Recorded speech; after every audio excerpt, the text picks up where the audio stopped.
Hi everybody, you're watching Adele Coetzee on the City Hill Divorce Support Life Group Facebook page. Today I'm continuing with managing anger and specifically avoiding trigger scenarios that can get you into that state where you respond in a way that can be held against you at a later date. So if you are single and living on your own with a child where your ex constantly is coming to access the child for visitation, it's always an opportunity for them to try and rub you up the wrong way. And it's a quick way for you to get a bad trigger response. There's difficulty in managing that because if it's such a repeat event, I mean, it's at least once a week. During the week, you're having this person come to your home to access your child, every second weekend to take them away. And so you constantly have this person in your life, and it's something you have to accept. You're never going to get away from your former spouse if you share a child. Unless you've got sole custody and you've left the country, you are constantly going to have to learn to deal with this person. The problem is a narcissistic person who's got something against you and is trying to stop you from moving on with your life. And this is really where my experience lies, and that's what I'm talking about. So what I'm talking about is not applicable to everybody, but it might be applicable to some, and more often than not.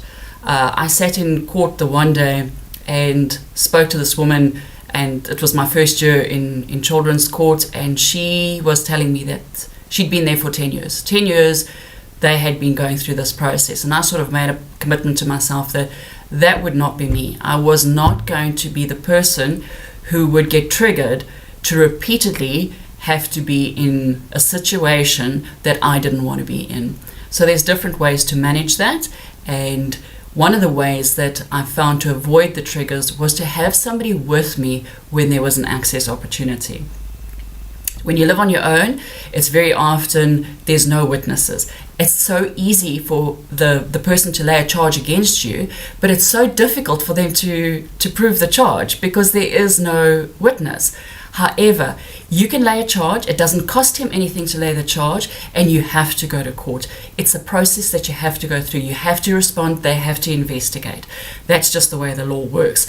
And unfortunately, unless you have a witness, the witness discourages this from happening. So if it's possible to have somebody stand with you when your former spouse is accessing your child for visitation, that's the number one thing that you want to do.